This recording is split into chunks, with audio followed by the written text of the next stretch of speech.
The following is a production of DallasCowboys.com and the Dallas Cowboys Football Club. How about them Cowboys? Yeah! Go Cowboys! This is Cowboys StoryLine with Nick Eatman. What is up? Welcome to Cowboys StoryLine. It is Wednesday, March the 12th. It is the first official day of the free agent signing period. But free agency is certainly already underway. We know this. And the Cowboys are, surprise, surprise, been relatively involved. They've got some things happening here. I had to write some of them down. I mean, that's how many things have already taken place here. Nothing earth-shattering, but still, I think just a few moves here and there and that the Cowboys have made. Some to be excited about, some somewhat expected. They're going to bargain shop. We know that. That's what they do, and that's what selectively aggressive means. But so far, the Cowboys have made a few moves here and there. They've signed some of their players. Some are expected to sign elsewhere, and that was also expected too. So 888-855-2297 is the number to call. I'll have my cell phone handy here and trying to keep track of things that are happening as we speak. But want to hear from you guys, see what you think on some of the moves. I can run them down, or I can just let them. They'll be discussed here as you guys will talk, and we'll probably touch on all of the things that have happened. So let's do that. Let's start us off with Casey Joe. I assume is in Kansas City. Yes, sir. What's up, man? How are you doing today, Nick? I am good. What's up with you?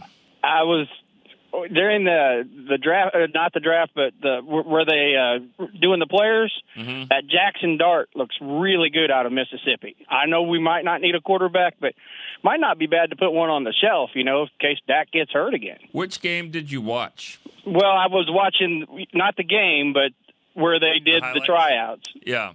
Okay. Yeah, he looked good, and then that running back from SMU, the one with the little Mustang on the side, that running back looks quick.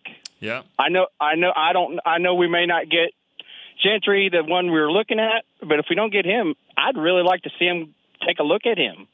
Yeah. I'm not familiar with his name. I think I know who you're talking about. Yeah. For them, but I'm not 100% sure who that is. Now I know Jackson Dart, following him in the SEC, and he's got the arm talent for sure.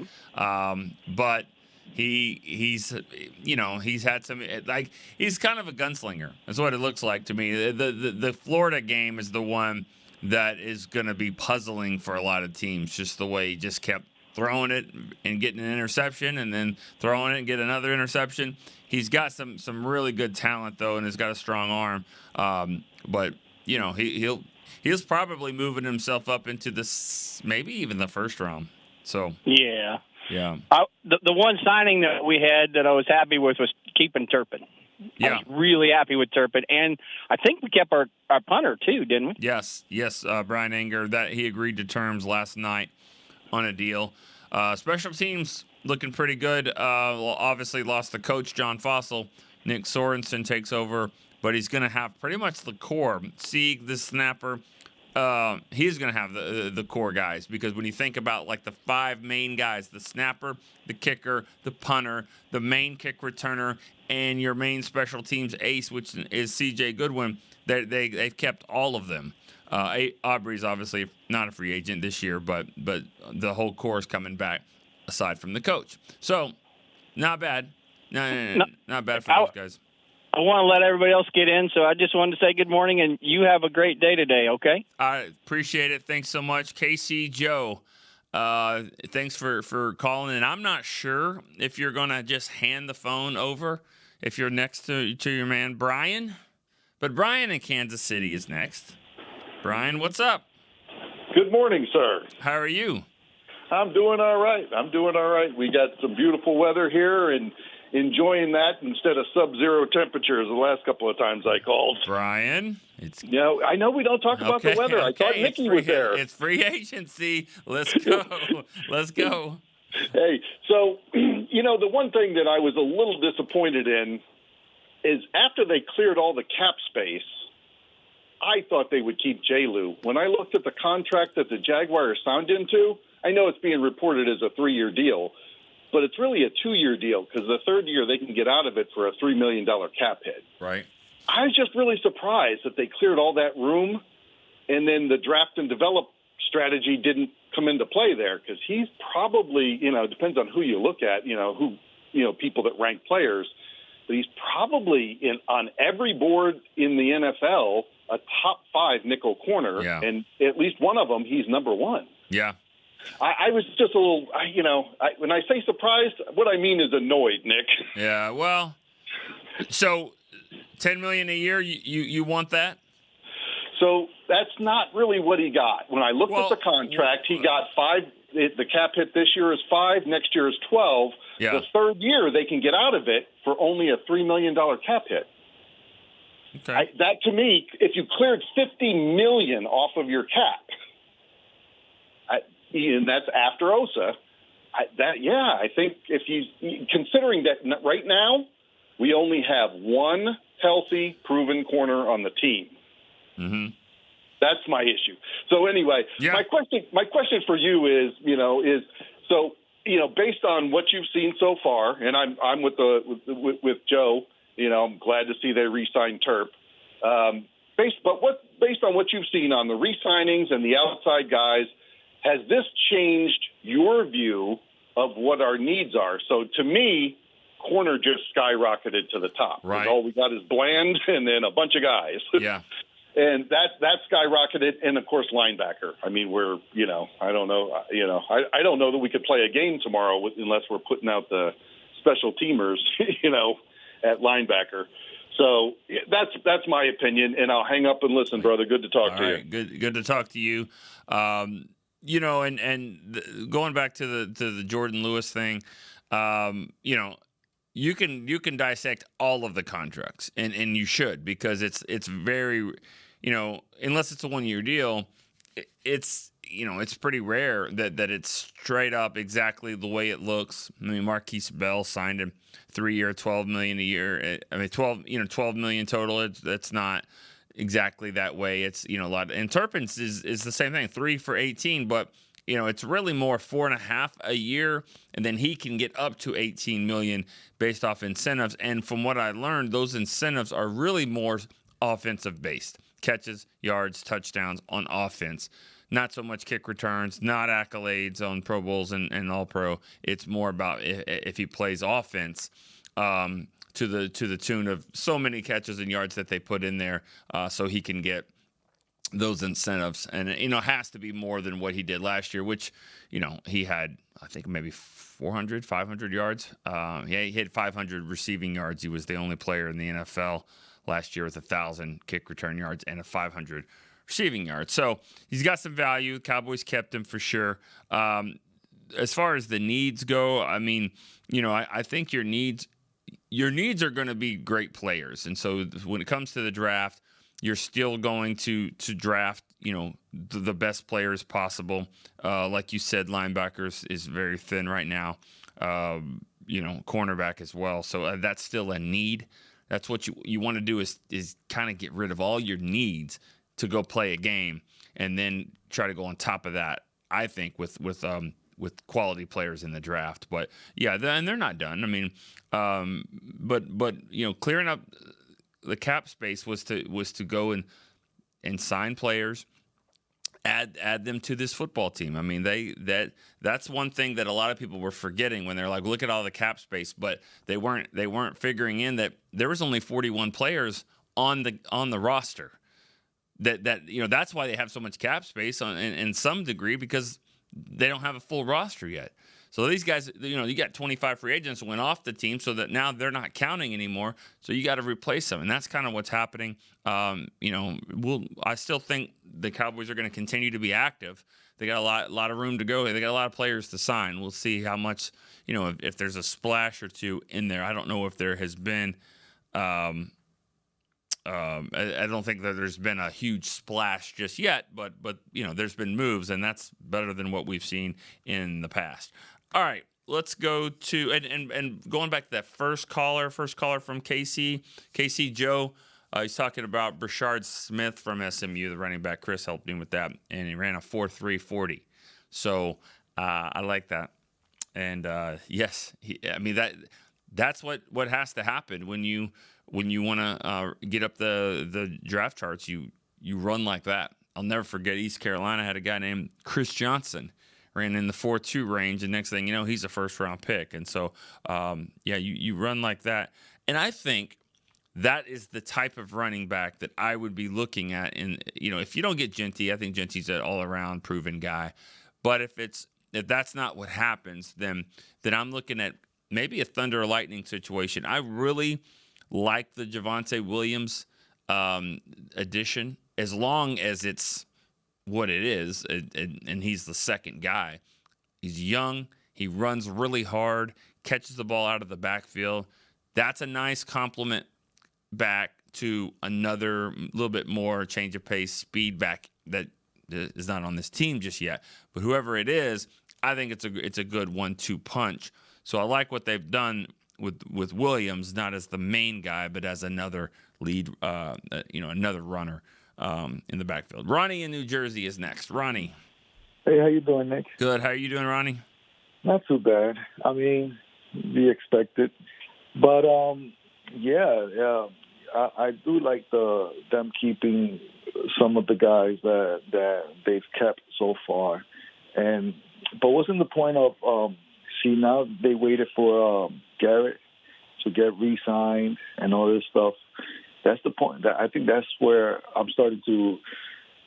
God, I'm afraid to say it, but I'm starting to lean towards Rob from Vegas' side when he started saying, like, why are the Cowboys always the last one to wait to sign their big star player to a contract, and now you're letting it escalate where it's like a ridiculous number. Now okay. Garrett's getting 40. Well, Micah wants 45, so let's just get it done. You want to just get it done? I mean, Micah. That's what I'm saying. Like now it's going to be where he's going to want 45, or he's going to want in the 40s because they waited for Garrett to get 40 a year when it was 35. So they thought 35 was too much. The same thing happened with Dak. Dak wanted what was it, like in the 40s, I think it was at that time, and they thought it was too much. When now they're paying 60. Well, that was a different contract to go. I mean, that was two different contracts. That was four years before he got the 40, and then this year got the 60. I think what you're saying is that maybe they. But see, Dak was asking for more than 60. CD was asking for more than 34. They had to come down to that number in both cases. So, but in any negotiation, you're always going to say a ridiculous number because you're really looking for this number. You know what I'm saying? Like, I'm going to take 65 because I'm looking for 60. So they're going to say whatever number they're looking for, but what they actually want is a little lower, and that's acceptable. Yeah, they got a deal. The only deal I think we've gotten so far that's going to work out, and I don't see it like because of the D tackles, what they're getting is Osa's. Osa's deal seems to be an actual like team friendly deal and all that stuff. So that's kind of the only one that I've seen that they've gotten, because that was a late deal too that they threw out there. But when I was telling you, like I know I've mentioned a few times where they gave up that 4th round pick. Now is when they're actually going to feel that 4th round pick, because with this draft they're deep in D tackles and running backs, and you need another running back. I hope they don't draft Genty in the 1st round. To be honest with you, get a running back in the 2nd or 3rd round. They need defensive linemen. They need a nose tackle. At least, who's going to stop the run? We still don't have anybody. Solomon Page is a pass rusher. Who's going to stop the run? So that's my point. Okay. But thanks for taking my call, Nick. All right. I'll talk to you next time. Thank you. A lot of stuff there. I'll just start with the Solomon Thomas is the defensive tackle that they signed from the Jets. Solomon Page was a tackle from the 2001 area. Solomon Thomas, they picked up from the Jets, 3rd overall pick in the draft in like 2017. Hasn't lived up to that, obviously. He's been a solid player and a guy that has played under the new defensive line coach, Aaron Whitecotton, who was with the Jets for 3 years. So he's been, that's the connection there. And Thomas is a local guy here from right nearby in Capella, Texas. So that's a good homecoming for him. We'll see. I don't know if he's a clear run stopper. He's a lot like Chauncey Golston when you just look at body type, versatility to play end and tackle depending on the scheme. It's a lot what Golston was, a little bit cheaper in the draft pick there. To answer your stuff about Micah and waiting too long and all that, I personally think that you've got a floor and a ceiling now with Myles Garrett and with Max Crosby. I think Micah's deal goes somewhere in between there. And yes, he might ask for more than Myles Garrett, but I don't know if he gets that. And he's said that he maybe doesn't need that. So we'll see. We'll see what happens. Dak kind of said some things too. Didn't play for the money. Ended up getting $60 million a year. So we'll see what happens. But I certainly would like to see them get a deal done there. This is the time to do it. Obviously, with a lot of guys. This is the time to sign these guys in free agency. All right. One thing I want to point out, too, is that in the app, we have the chat box feature is now live. It's something new that we're trying, want to interact with you guys.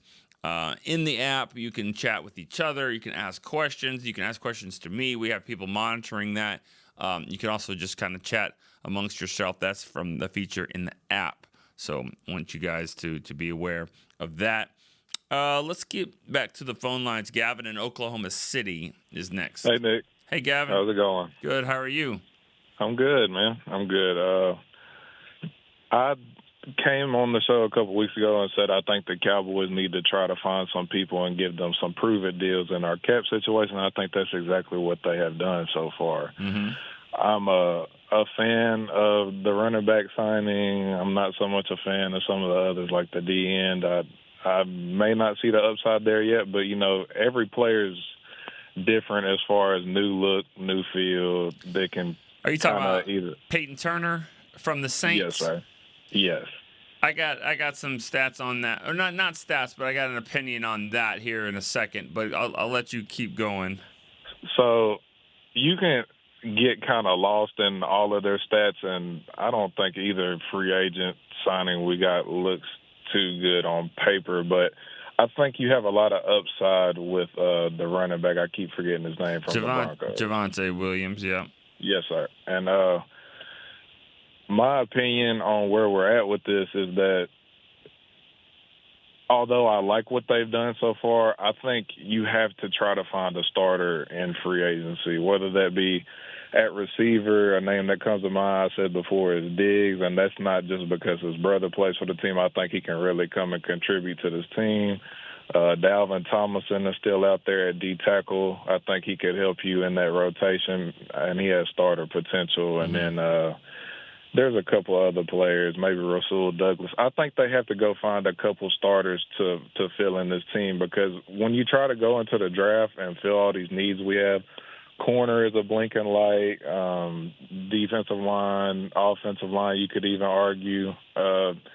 I don't think they're going to be able to fill all those holes. I think that's the problem we really had last year. I just wanted to get your opinion on that. That's really all I got. Yeah, I mean, that's going to be the key is who they bring in to help, as a starter.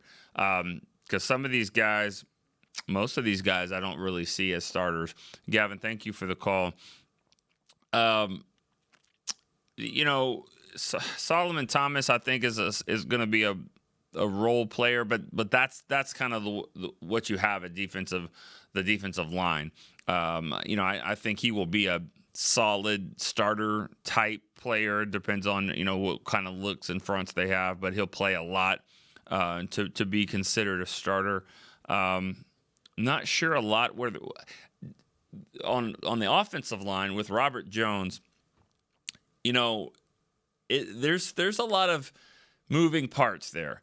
You ask Schottenheimer, and we talked to him a little bit about.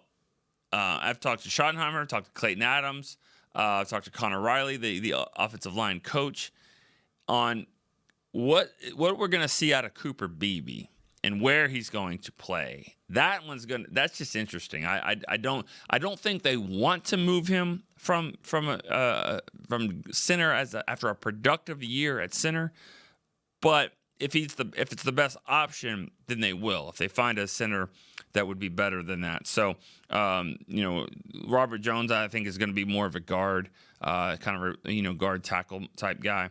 Played at Miami, but in another guy I want to throw out there too. I'm going to talk about Peyton Turner for a second.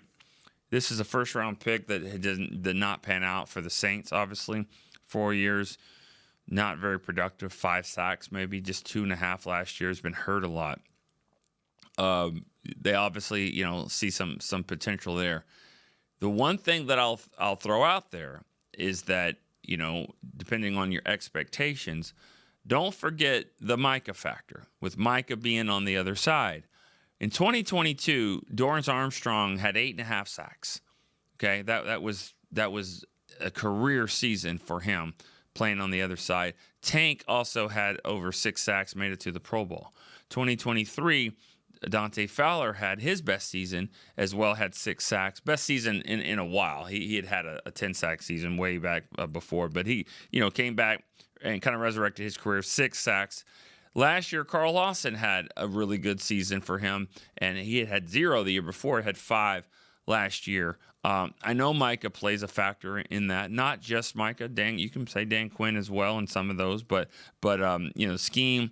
But having a guy on the other side like Micah certainly changes things. So not sure. I know Peyton Turner didn't have that in New Orleans, and he's got to turn the corner, if you will, pun intended, but that's what he's got to do, and get the coaching and all that, but also be in a scheme that can help him make some plays there. So that's the one thing I would look at is, this is a good situation. It's a good place for guys that have some potential to really magnify that from the defensive line and pass rusher standpoint. So let's don't forget that part right there. This is a topic from and a question from the chat. So from our chat, this is Bart. He's in Spring, Texas. Do you expect any splashes or even a ripple this week? If so, what position would you like to see us go after? Big splash type stuff. I think corner would be a spot I'd like to see there, because you don't know when Diggs is going to be back. I don't think he'll be back in time to start the season. Bland, I feel confident in Deron Bland, but still I'd like to see a corner there. That would be the splash move. From an offensive standpoint, I still think a younger receiver. I would be more inclined to draft a receiver than to maybe make a splash and move. Not sure how all those guys would fit with CD and try to get the ball to a lot of people, because you think about you've got Jalen Tolbert now. Last year of his deal, it's about time. It's be the 5th year for CD, 6th year for CD. So it's about time to start getting another new young receiver in there. So that's kind of what would be my thought, is maybe draft a younger receiver. Doesn't have to be in the first round, but that second round pick, that would be great for a receiver. To me, that's where you can get a guy that's got a lot of speed, and maybe just needs to get bigger, or run routes better, or whatever it is. But I'd be okay with the receiver there. But to answer the question from a splash move, if there's a linebacker that fits, I know they were very close on Greenlaw. I think the Cowboys thought that they had Drake Greenlaw, who just decided to go to the Broncos. I mean, a couple of guys that I know, and I'll just say this, guys that they were pretty close on.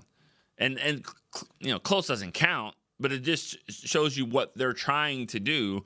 They thought they had a deal with Drake Greenlaw. They were very close with the cornerback Brandon Stevens, who I'm personally really upset about him not being here. That was a local kid as well, a kid I actually covered when he was in high school. Would have been great to have him here, and he took a deal with the Jets for more money. in paper, less money at the end of the day when it comes to taxes. I give a lot of credit to Oso Digizua, who he understands that. It's the agent's job to understand the finances when it comes to state income tax and things like that. But players that know it, you're ahead of the game. And Osa even made a comment the other day that his $80 million contract is actually more than the $90 he could have gotten in New York. I guess maybe the Giants or Jets were interested in him, but he understands that, it's one thing to say, I want to be one of the top receivers or players or whatever at my position based off of, what they'll show up on the screen and graphics on this guy's making this over this. Osa's looking at the money in his pocket. How much money am I really going to get at the end of the day? And I think not all players do that. Everybody has a different agenda, but I give credit to him for knowing that and understanding that. So that was pretty good. All right, let's go to Zach in Atlanta. No, sorry, Carolina in Longview. Carolina, sorry, man. What's up? What's up, bud? How you doing? There you go. I'm doing good, man. I see you keep switching the days up on me, man. I keep forgetting what day is which. I said, I'm never going to get back on. I'm sorry. On today, so. I'm sorry. I know. It's been crazy. We've been trying to fit all these schedules in, but you guys, you're on now. So what's up? Got a couple of things, man. Like you were saying, man, a new scheme, man. Got some new guys who've already played. Hopefully they can, revive their careers. I want to start with, who I'm going to say. I need them to revive my guy Deuce Vaughn, or give him a decent amount of, play time to where he can actually show. I hope this preseason they just give him the ball and let him go wild. You know what I mean? Mm-hmm. Give him a chance to show what he is, and hopefully they can figure out something with that. Of course, I would like for us to get another, premier running back in the draft, because once again he's unproven. But whose fault that he's unproven? Is it him, or is it just the circumstances that he's been given? You know what I mean? Both. But yeah, I'll say both. I mean, he's had some chances to do stuff. I mean, but he's okay. Hey, he's got the best chance he's ever had to do anything right now, because he's got his coaches that coached him and helped him thrive at Kansas State. Two of those guys are here. So yeah, you're right. Yeah. I'm hoping they can get the best out of him. Yeah. But my next thing is, man, I kind of agree with Davin. Is that how you say his name? The guy before me. Gavin. Yeah. With the running back signing, because I went and sat down and watched a little bit of tape on the guy. I mean, even though his stats don't really show it, I mean, that he's a hard runner. I mean, and he's kind of shifty. I've seen him running through people. I mean, he's not like what do you call that? A guy that he's going to run and get 60, 80 yards every time he touches the ball. But the way that he runs with his aggression, I like that. He looks like a very aggressive runner. And I think we are missing that. Exactly. I totally agree with that. He's the physical. He's the violent runner that Clayton Adams described when he said he wanted violent players on the team and the O-line and the running game. That's exactly the type of guy that Javonte Williams looks like to me, just in the stuff that I've seen. Runs hard, kind of scary. You don't think those guys are going to be in the league for a long time. You got to be careful, Mary Barber, that guy. But, I mean, I'm just saying. He runs through people, man. Right. I mean, I was like, wow. No, he does. When I looked the stats up, I was like, well, from what he does, it really doesn't translate to paper. That's why sometimes people say you just can't get caught up in the stats. But, when you need a 3rd and 2, he's the type of guy you get a ball to. You know what I mean? And that's the thing that a lot of people forget. You're right, 3rd and 2, and it's at the end of the game. I mean, how many yards do you want Javonte Williams to get if it's 3rd and 2 and the box is stacked and he's getting the ball? How many yards? 2? Exactly. Right. Well, you know what that does to your average?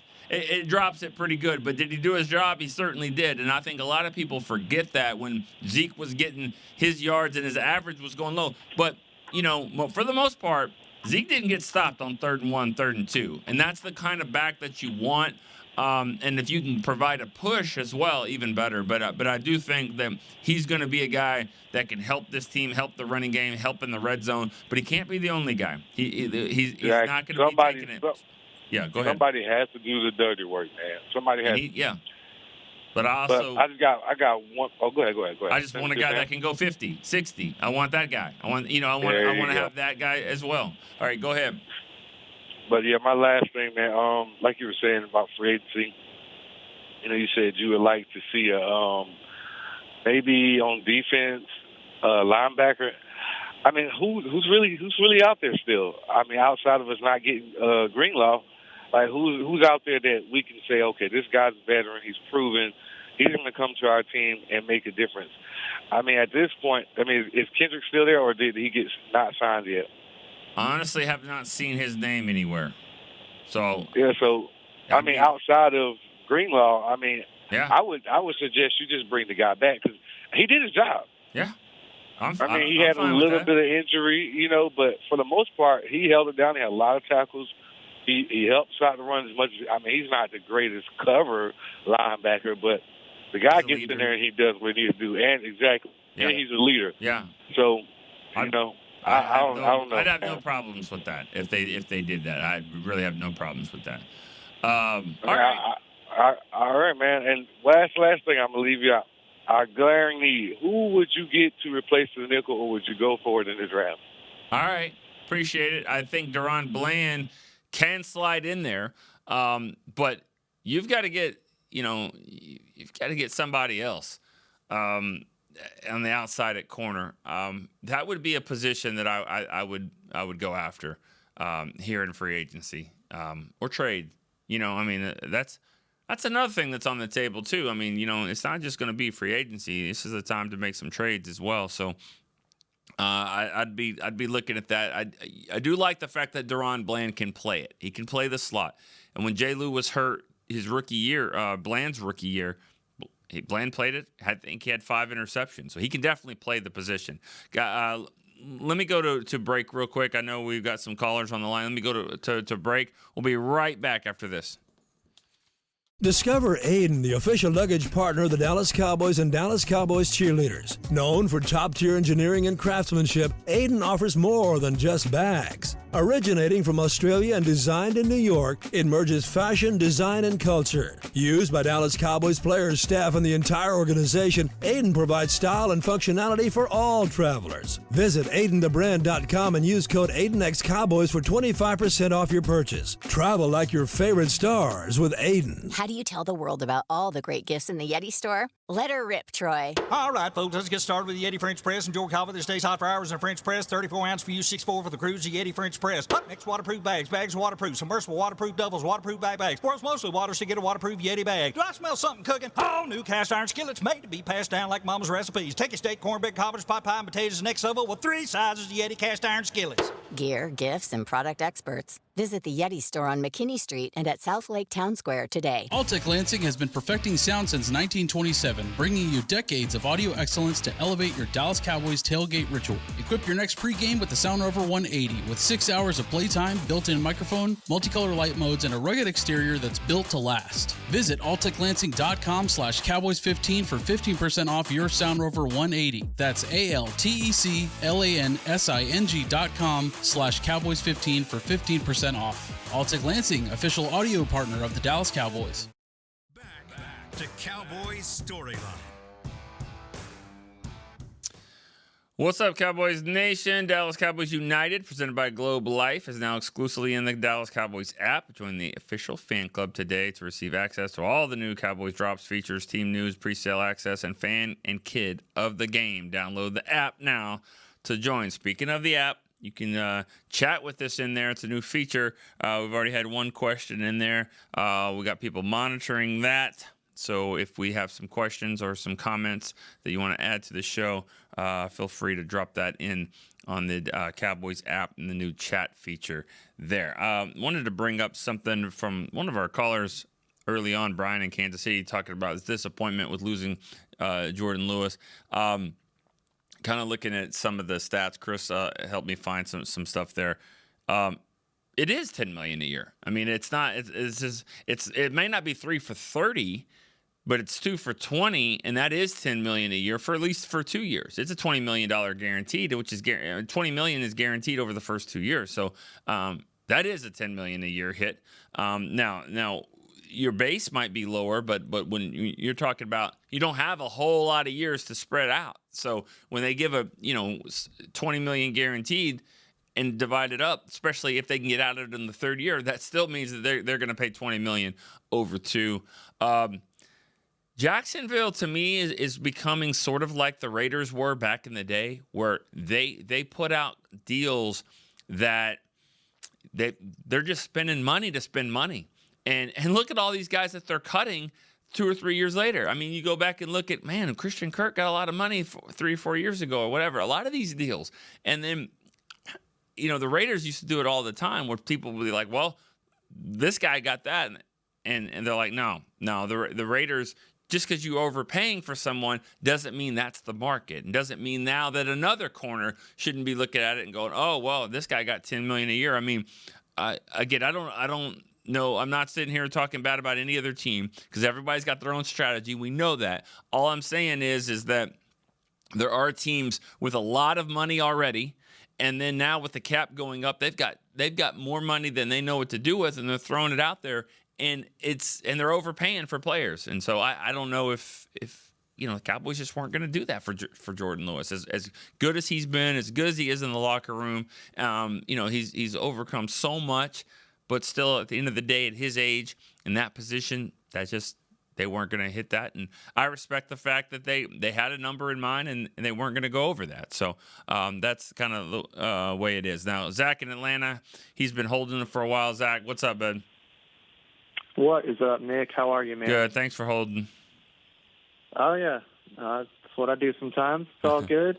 Hey, I'm going to submit a new sponsor for not just the show or whatever, but for the franchise and particularly the free agency strategy. Can we get Band-Aid?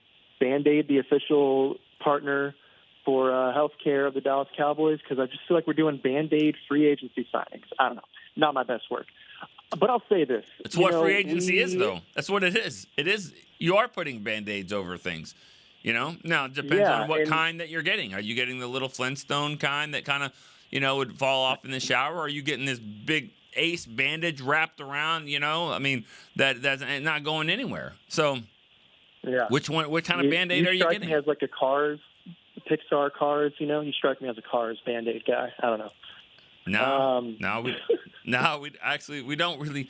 Honestly, we don't have Band-Aids in the house. We need to. We need to get some. But yeah, we don't really have them. Yeah. I don't know what the official sponsor is for that. Yeah. But yeah, I mean, the draft and develop strategy. We've leaned on it. I'm not saying anything too new, but it just hasn't panned out, and so. You Band-Aid and you Band-Aid and you don't draft well and you don't draft well. And, we're hoping that a lot pans out. But I don't think this upcoming season is going to be too much different than what we just saw. But it's, just going to be what it is. But Machota actually put this out, John Machota, and he lined up all of our draft picks for this year, like the round and the number. And he said, hey, if the Cowboys draft like this, all their problems are solved. If we draft Micah Parsons, Larry Allen, DeMarco Murray in the third, Orlando Scandrick, Deron Bland, Leon Lett, Jay Ratliff, Larry Brown, Miles Austin in the seventh, there we go. That's a winning formula. Can we do that? Do we have that in the tank? No, that's impossible. No, I mean, that's John Machota being John. That's what that's right. He just covered 35 years of the draft, and picking the best fifth rounder, the best third rounder, the best fourth. But you're not going to do that. I mean, you're just not. But I understand what he's also trying to say too is that, you've got to hit in some of these.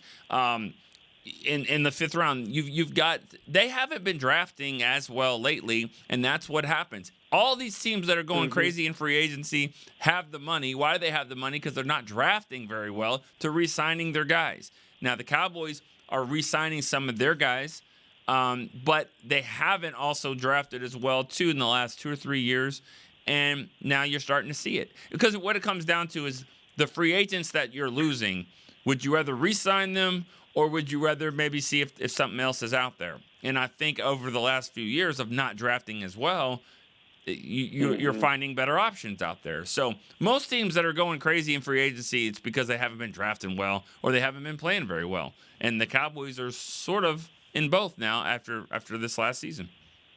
Exactly. So, yeah, I mean, it's tongue-in-cheek. But, last question for you, then I'll get off the line. Just in your time covering the team, is there someone they brought in or someone who departed during free agency that was memorable? Share a story about that if you wouldn't mind, sir. And I'll talk to y'all later. Thanks. Well, I appreciate it.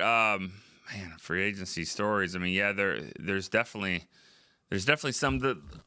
The best free agent that the Cowboys have brought in, I mean, it's a long time ago, but since I've been here, without a doubt, the best one for me was Leroy Glover, just because it was one of those that they waited a couple of weeks into free agency, and then they got him in the building, and he was supposed to go to 2 or 3 other teams, and it was one of those where he got inside the building and they didn't let him leave, and they signed him, and he played for 4 years in a row and made 4 Pro Bowls. That was a really good pickup. It's sad that you have to go that far back for the best one that I can remember, but that's the one that always kind of stands out just because I remember being there and I remember him being in the building and he's supposed to leave to catch a flight and he never caught that flight. I think he stayed in Dallas. And so that's the one I remember the most. And he was a great player in any scheme. Didn't matter what it was. He was one that was really good. And, they've had some leave in free agency, but nothing really stands out as far as like a guy that left that was really a tough move that, couldn't believe that he left and look how well he's done. I mean, it happens. I mean, without a doubt it happens. But, I think it's funny looking at Charvarius Ward, who was here as an undrafted rookie and they traded him for, I forgot his name, Parker Ellinger or something like that, a guard or from Kansas City that never played. But Charvarius Ward is now, 2 contracts deep into his career and a free agent. And, so there's some that get away for sure. All right, Lester in Minnesota's next. Hey, Nick. How you doing, man? Good. How are you? I'm all right. I've been looking at some stats here of the people that we got on the offensive and defensive line here. Let's see. Turner, he doesn't look too good. He looks like a backup to me. But, I heard you say earlier that, Parsons on the other side, so that could be good. Solomon Thompson, definitely a backup. I'm looking at his stats. I know he was a very good player a few years ago, but right now, backup. Now, I am impressed with this Jones. His stats look pretty good. I think I'm sure he's probably not going to initially start over anyone on the line, but we'll see. But yeah, even if he is a backup, very good backup, right? Could be a starter. He looks pretty good. I like his weight and everything.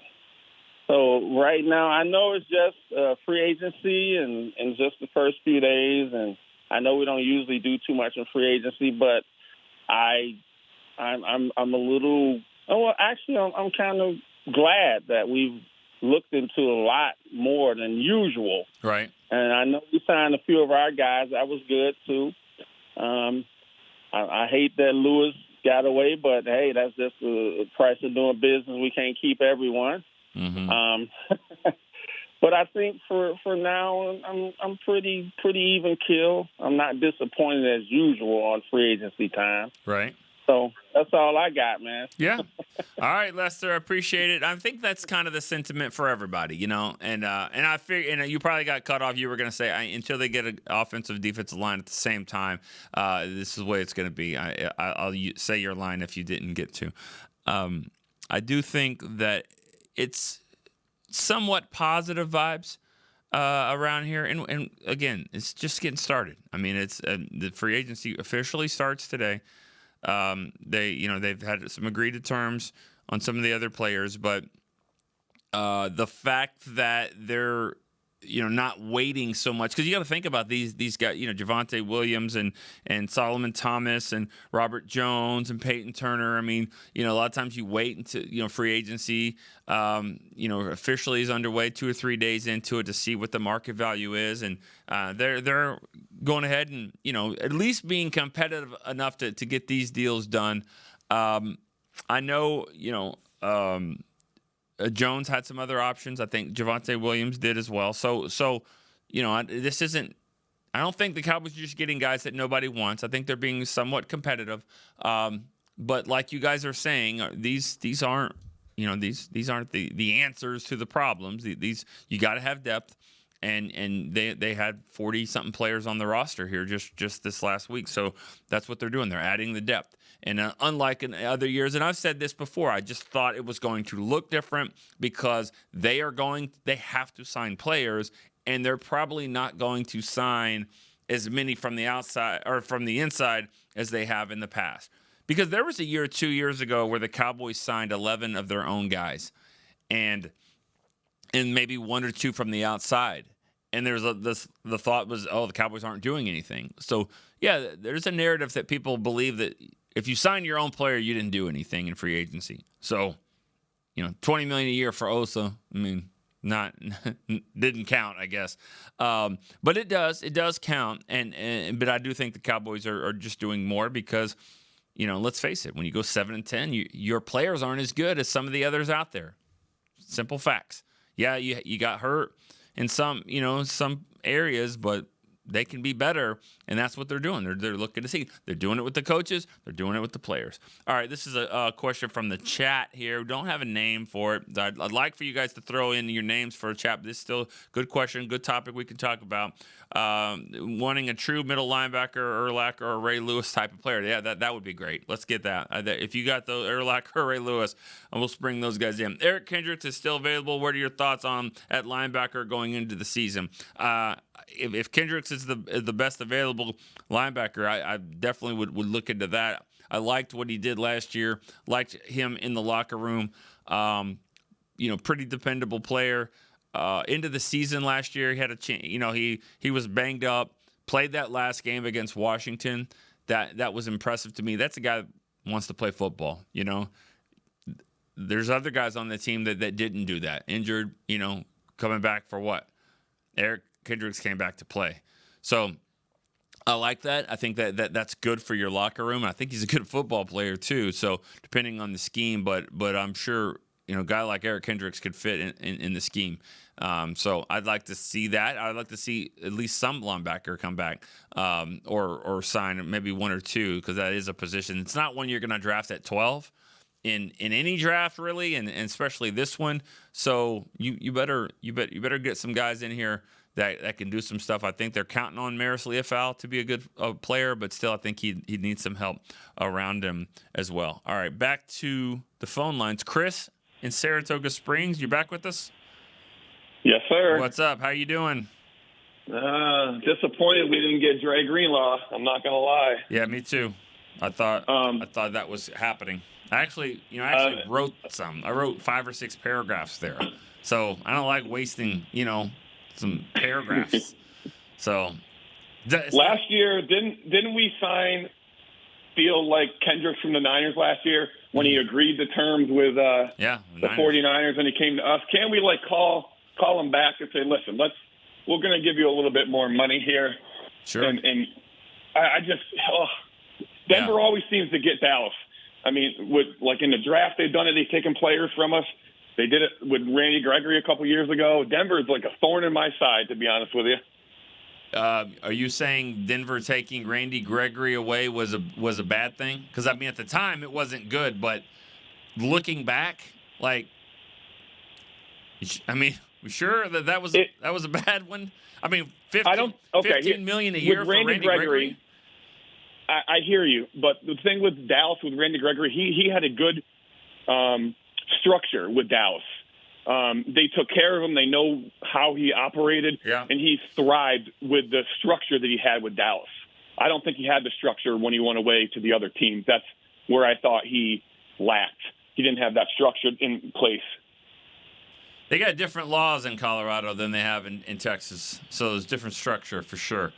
But yeah, I mean, I think, but the Cowboys got more players out of that. You know, I mean, I remember they signed Dorrance Armstrong because they didn't sign Randy Gregory, and that was a better deal. I mean, that turned out he was a much better football player in those 2 years with the Cowboys. But you're right. I mean, Dan Quinn is a good coach for a reason, and you know he would have been better. You know, obviously with Dan Quinn than maybe with the Broncos. But you know, I don't look at that Broncos as that one got away.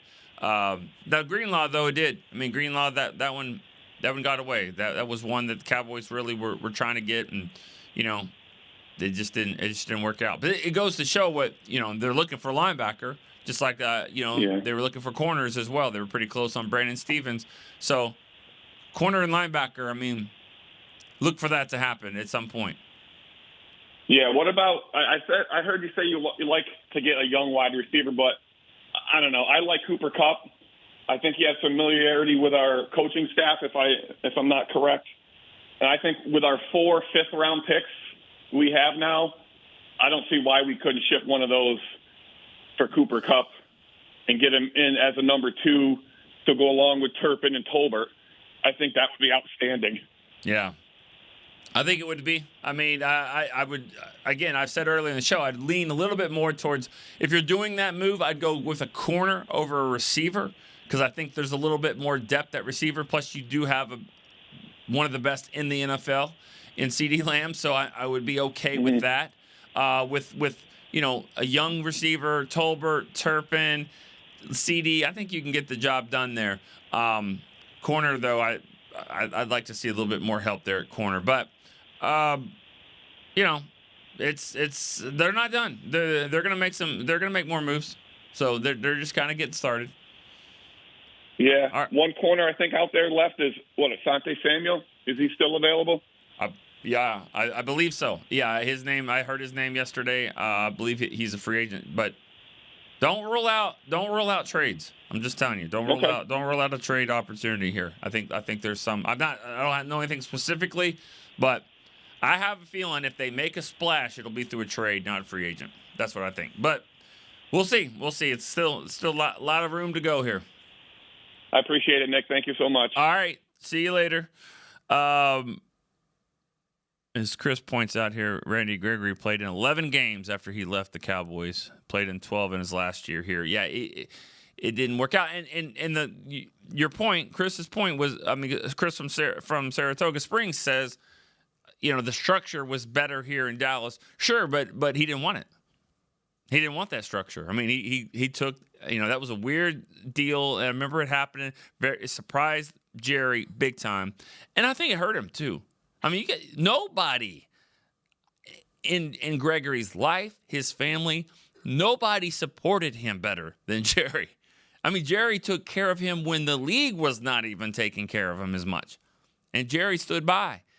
And then he got things turned around and he started playing better football and it became time for free agency. And there was a big time deal on the table and he goes to Denver. I think that hurt, but they moved on from that. And I think the Cowboys were a better football team actually because of it, because they got more players and one of them was Dorrance Armstrong, who's just been better and more reliable and more versatile and all that. All right, let's go to Rob in Vegas. Rob, what's up? Hey, Nick. You loving the moves? Nah, it's a disaster like we thought. Okay. They're worse now than they were last year at this time. Well, it's a fact. You lost Jordan. Just losing Jordan Lewis made you worse. You're a worse team. I would have signed Jordan Lewis and I would have let Devontae Turpin go if I had to choose between those two. Turpin's not on the field enough to make a difference. And I don't see them using him as a slot wide receiver, which they should. But, you keep talking about, free agency. They got to use it for depth players. You have to have starters first, and they don't have any.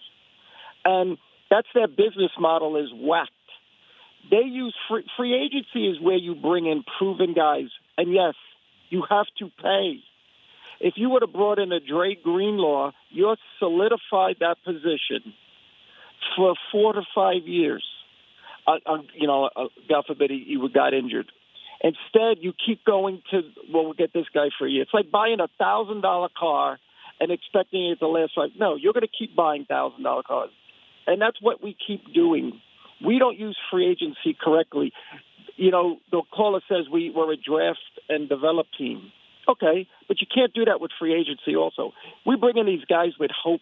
Jerry loves to, this guy was a first-round pick. This guy was a third-round pick. Trey Lance. It doesn't work out because Jerry doesn't know anything. Jerry thinks he's outsmart. We're smarter than these teams. They don't know. No, I'm sorry. They're not. They're smarter than you. Your front office is awful. And why did you extend Dak for this? If anything, you want to get out from under that contract as fast as possible, or you build the best team around him, because the only way that money makes sense is to win a Super Bowl, and you're not trying. And I got to tell you, I love Micah Parsons, but he should never sign with the Dallas Cowboys. Why would you? You're a young man. You're going to get the top dollar. Go to a team that is really puts football first. Dallas don't put football first. They put marketing first. Why would he want to sign here? He'll be wasted like Zach Martin, Tyron Smith. He'll just be that. I'm sorry, and I think Rob. I'm sorry. I'm just saying. I'm sorry. I'm sorry that's the mentality that you have right now. But no. But why would Micah not have that mentality? He went to the owner in good faith and said to the guy, "I want to be here. I'm willing to take less, but I need you to take the money that you would save, and build a team." And Jerry said, "Nah." So why would you sign here if you could go anywhere to play? And state tax is only when you play in that state. So that's 8 games, unless you play in Florida or somewhere.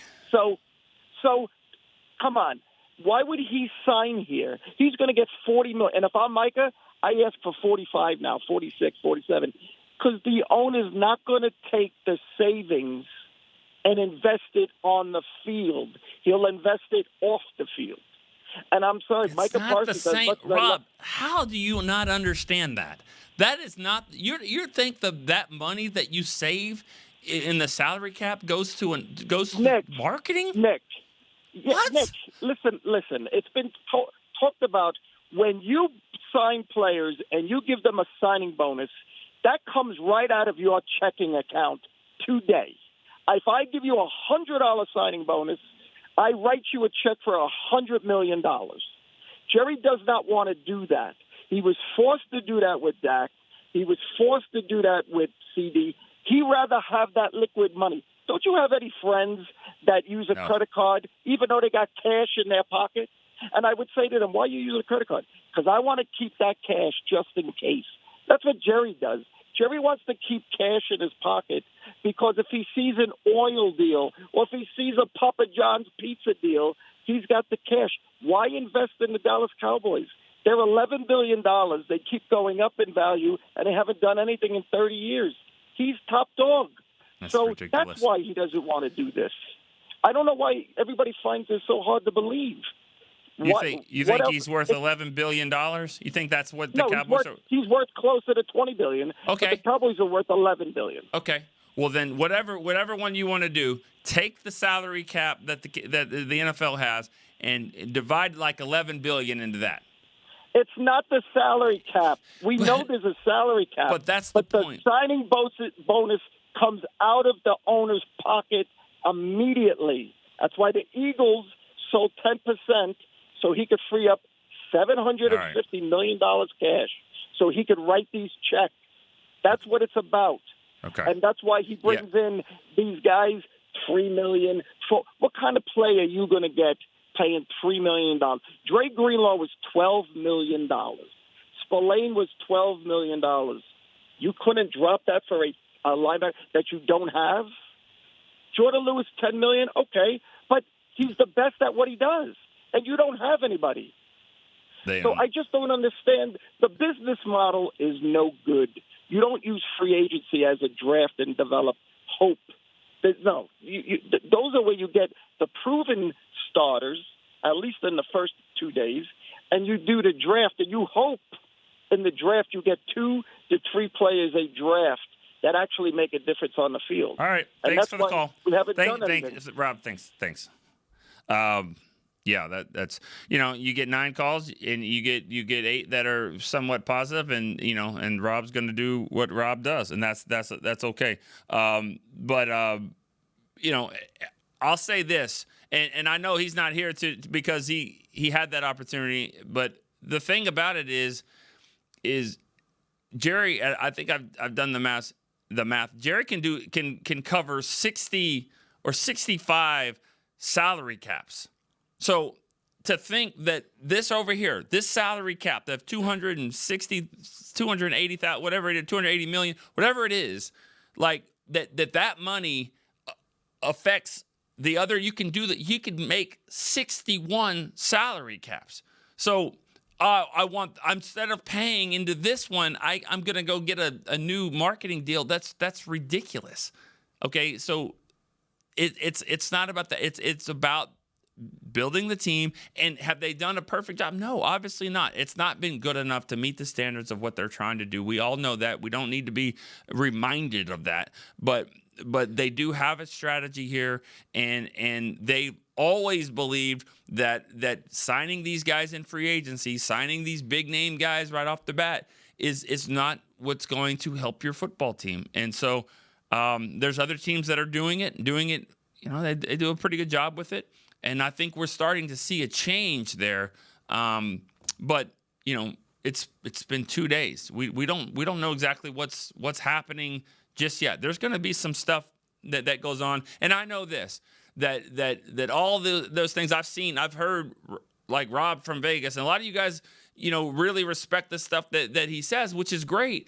But I've seen it flip-flop many times. The Dak deal, it depends on the call, Rob. Sometimes it's a great move. Sometimes it was the right move to do. Sometimes you got to get out from under this contract. So that's just kind of the way it's been. I'm going to take a break here on Cowboys StoryLine. I'll be right back after this.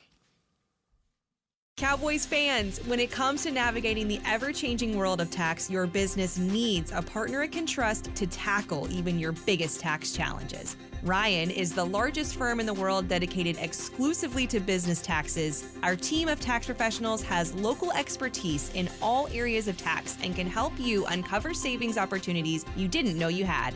Learn more about how Ryan can improve your overall corporate tax performance by visiting Ryan.com. Ryan, the official tax partner of the Dallas Cowboys. There is no I in Dallas. There is no I in Hart either. No I in Blue Star or in Lone Star for that matter. And there's no I in how about them Cowboys? Smirnoff knows there's no I in football. Football is a we thing, an experience that is best enjoyed together. With good drinks and good folks, home or away, we rally together. We cry together. And we always rally cry together because there's definitely no I in Cowboys fans. Smirnoff, we do game days. Please drink responsibly. To Cowboys StoryLine. This segment is presented by Yeti. Officially licensed Yeti Cowboys gear is now available at Stadium Pro Shops concession and on Yeti.com. Ali in Florida is next. Ali. Good morning, sir. How are you? Pretty good, buddy. How are you? I'm good. First of all, 4th of July is 4 months away. So today we have a fireworks, but I'm going to go easy on you to bring it to reality. Couple things. I think Rams, they're going to release Cooper today. So if the Cowboys wish to get him, we don't have to give up any draft picks. That's one. Second, the Darren's picture, you want in color or black and white? I don't know. Whatever is easier. You talking about Darren Woodson? Yeah. It doesn't matter. Whatever you have. Whatever you have. Yeah. So when do you need it by? I don't know. I just relayed the question to him. I don't think we need it. I think you asked which was his favorite animal. He answered it. So I don't think there's a timetable on anything. Okay. So the last thing I just want to give you a little love, Chris, Rob, all the storyliners. The reality is I'm involved with the St. Jude's Hospital and Make-A-Wish Foundation, and I did a charity auction to raise money to pay the bills for all the parents. I saw this 12-year-old boy had 14 brain surgery. So, we all having fun here. I just want to give a love to everybody on the storyline that have children. The reality of the world is just be nice and take it easy, and at the end, everything is going to work out. The most important is our health to our children. Love you, buddy. I'll talk to you later. All right. Thank you. Well said. Appreciate that. Puts it in perspective. You're exactly right. Let's keep going here.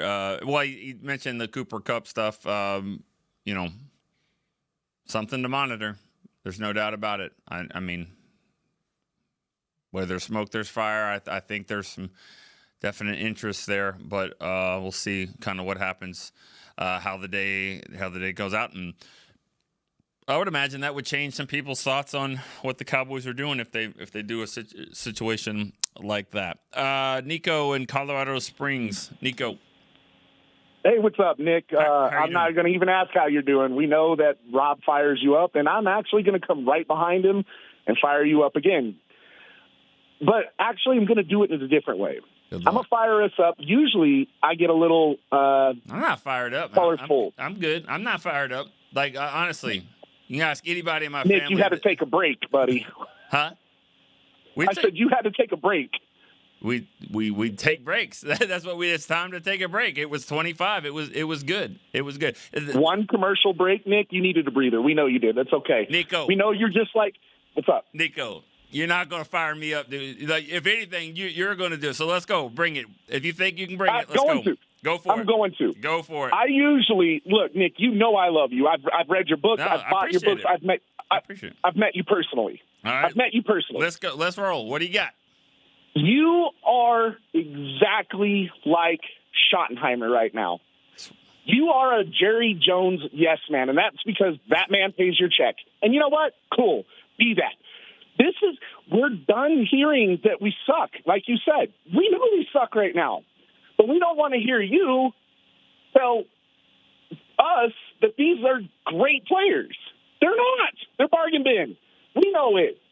But like you said, this is where I was going to agree with Rob, but you just said it just now, Nick, and it just hit me. It's only day 2. We could be making moves. We don't know yet. Micah could be signed tomorrow. We don't know. So I'm usually on the whole side of Jerry sucks and this team sucks, and I'm not this time. Here's the thing. I actually am I've been listening to you lately and how you talk about Schottenheimer and the crew and all of our signings, staff-wise. And I've done some research on these guys. And, okay, you might pull me back in. Just when you think I'm out, they're going to pull me right back in. Welcome to the Dallas Cowboys, as you have said. I just can't understand why Jerry isn't actually listening to the fans. We have these shows for a reason. Jerry, listen to us. Go out and pay the money to get these people. You say it all the time. I'm going to write a check. Well, you ain't written a check in 30 years. His name was Dion. He was on your books for like 15 of those years. Like, come on. Get better, Jerry. Get better.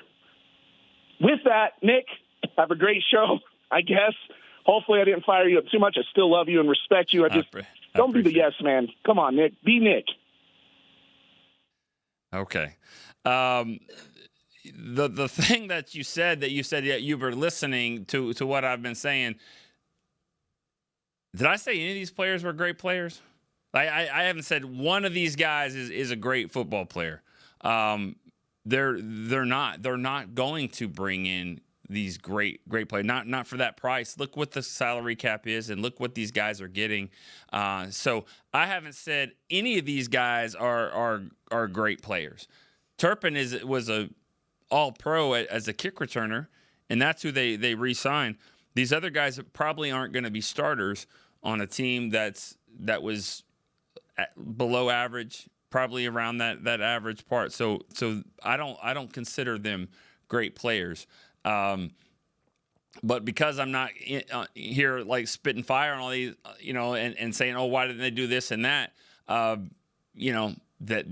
you're gonna say that I'm a yes man or whatever. I like Schottenheimer.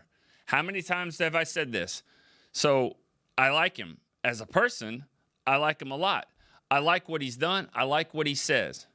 What else have I said? That nobody in the NFL history has ever won a game in March or April or May or June. July, probably either.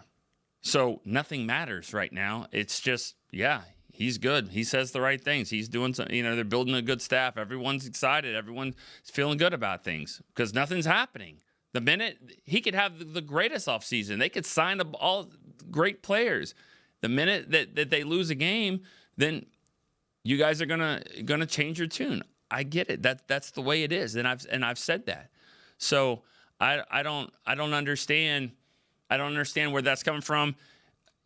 Nico, that don't make any sense to me. Some of the stuff that you said, the same with Rob. You're like, why doesn't he listen to the fans?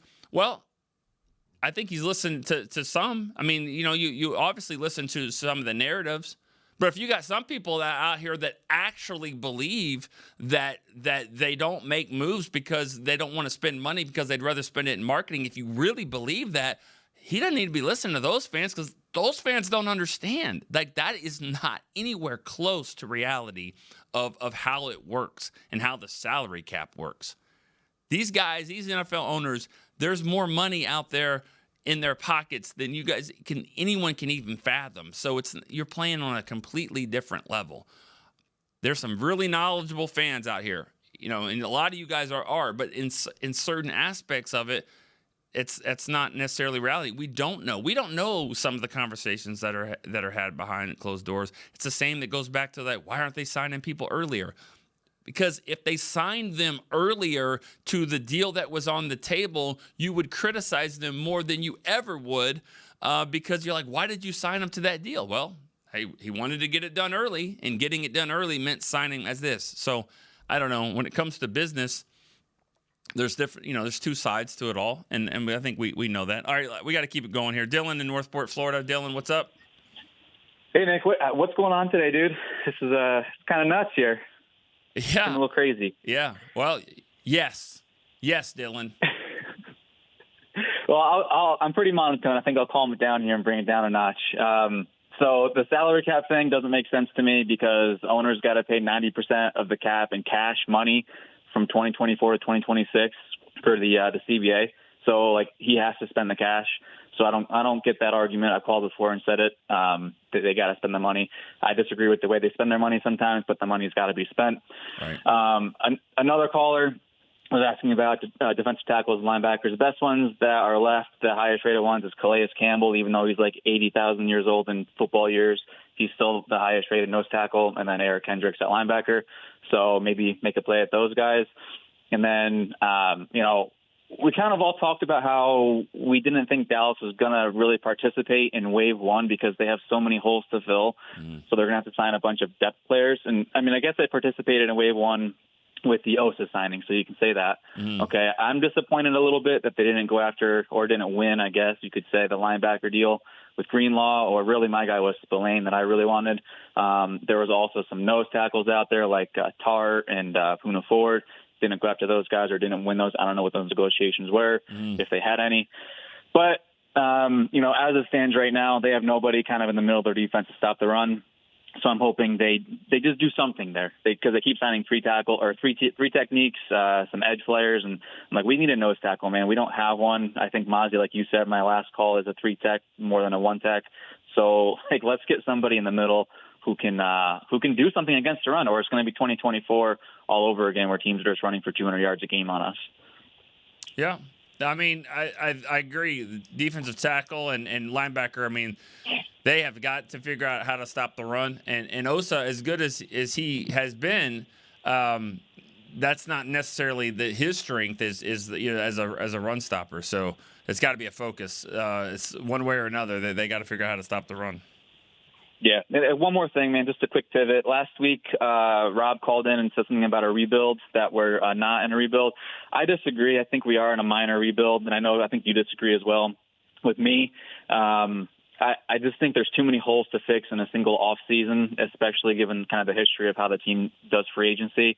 I think we're looking at this free agency period and draft plus next year's until we're really competitive again. Our cornerstones like Dak and CD and those really good guys might keep us afloat, but I don't think we're really in shape, especially given we have a new coaching staff as well, and that takes a year or two to kind of get going in most cases.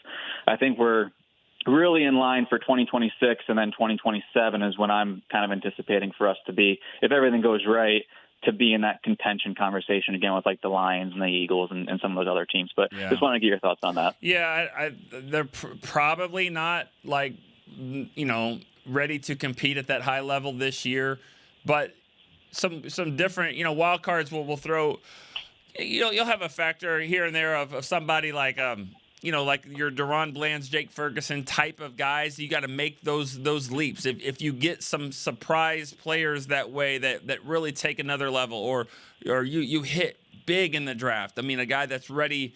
Think about what Micah Parsons was able to do right off the bat. So it's going to take something like that, and a lot less injuries and a lot more guys that take that next leap, which it just doesn't happen a whole lot. So I agree with you on the fact that they're probably in that same range of trying to, you're going to be competing for a playoff spot. It's not going to be easy in the division they're in with Washington now, getting better. Or they're there. I mean, Washington's in a championship game, and they're only getting better because they got a lot of young players, and they got money to spend. So they're in good shape. Philadelphia obviously in good shape, and then this is going to be a challenge for the Cowboys to get to the playoffs. But I think they're there as far as competition wise. They're going to have to get somewhat lucky with some of these draft picks and free agent hits to take another leap this year, but. Sometimes new coaching staffs, it can work that way. It can happen that way when you kind of you change the culture completely. And right now they're in the process of doing that. But again, we'll see what happens when they get on the field. I mean, the culture can be great, but if you're not good enough to win games, then it doesn't really matter. All right, one more real quick. Tamara in Iowa. Hey. How are you? Hey, I'm good. How are you? Good. What's up? Think about it. So I thought everybody was joking around about how many calls it takes. No, they are not. I called in 500 times to get through today. Oh, my God. Well, thank you. I know. That's why I told Chris I need a here you go. Yeah. We'll give you that one. Just for that. And so then I said, I don't mind holding because I got to remember why I called in the first place. And so one of them, me, I always come in with a couple serious things and then a couple fun things. Gotta be quick with all of them. So let's roll. Okay, what do you got? real fast. Okay, so McCarthy, I told you so. He's gone. Not sure about the new coaches. Like what they're saying. Let's put it where where it counts. Yeah. Put your money where you put your mouth where your money is, or whatever that saying is. You know what? I want to see what they do. And then the other one was I had something else. So people are talking a lot about Jerry Jones and how he's being quiet. I don't mind that because I didn't like the whole we're all in when he clearly wasn't. So I think being quiet is a really good move for him. And there I am. And Brian Broaddus kind of said it well. He said it better than I did. He's like, make smart decisions. And I'm like, yes, whatever Brian's saying, I'm picking up what he's laying down. And so my fun things are, when are we doing the StoryLine team? And if I'm not on there, I'm okay. Just so you know. No pressure, but I would like to know, I would like to hear the roster, and I'm sure everybody else is anxiously awaiting that as well. Yeah, we're getting there. Not being voted on today, that's probably a good thing. But we're getting close. Usually it's like the end of this fiscal year, which is like right now. So I would imagine in the next, but I don't want to do it during a show where we're talking free agency and stuff like that. I would say definitely by the end of the month, and I'll see if I get adding an extra show for the week. But if the bosses allow me to do that, I can maybe get one more show so I can put that team out there. So and you got a sponsor, right, this year? Working on it. I have one more fun thing. Hurry. So I don't know if this is fun or not fun. Fun for me and maybe not for you. Hurry.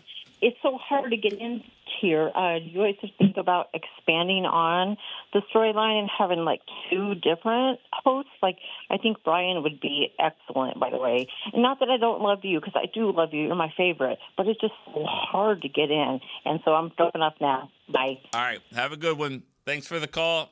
Thanks for all the calls today. Good stuff. We will talk about it next Wednesday when we do our next show. See how many different things have happened between now and then. All right. For Chris Beam, I'm Nick Eatman. Thanks to everyone for helping on the chat line as well. We'll see you next week on Cowboys Storyline. See ya. This has been a production of DallasCowboys.com and the Dallas Cowboys Football Club. How about them Cowboys?